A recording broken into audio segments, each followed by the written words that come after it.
Welcome back, you marvellous creature. Today we're making a light and fragrant Southeast Asian inspired fish curry. Perfect for a spring or summer's day, and by all means add some prawns too, if that's what you fancy. So I'll shut up and we'll get on with it. Here's the ingredients list. I'll put a copy of these down in the comments below so you can copy. Let's take a second just to look at the prep work, as this cooks really fast.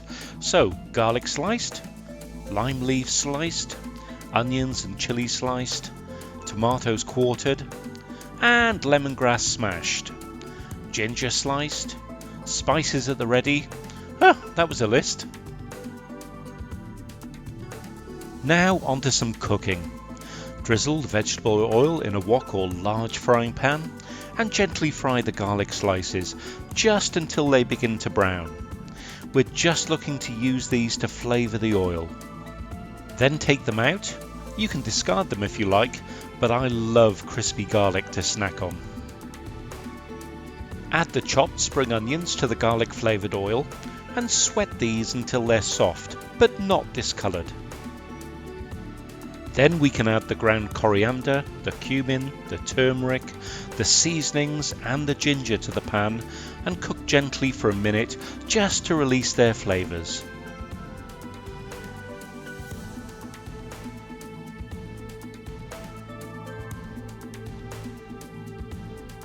Now it's the turn of the wet stuff, so we can add the quartered tomatoes and the smashed lemongrass.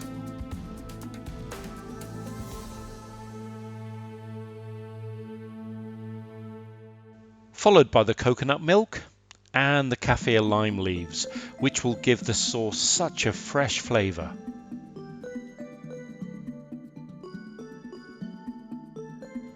Mix the ingredients together well and allow to simmer very gently for about 10 minutes. You can get your rice prepared during this time, as the fish will take no time at all to cook. Try the sauce and adjust the seasoning to taste by adding a little of the lemon juice, a pinch of sugar, salt and pepper, and a splash of the fish sauce as necessary to season. But this tastes pretty darn fine as far as I'm concerned.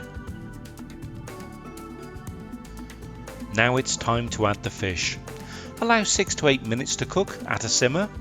I'm using prawns too, so I'll add these a minute or so after the fish, as my prawns are big boys.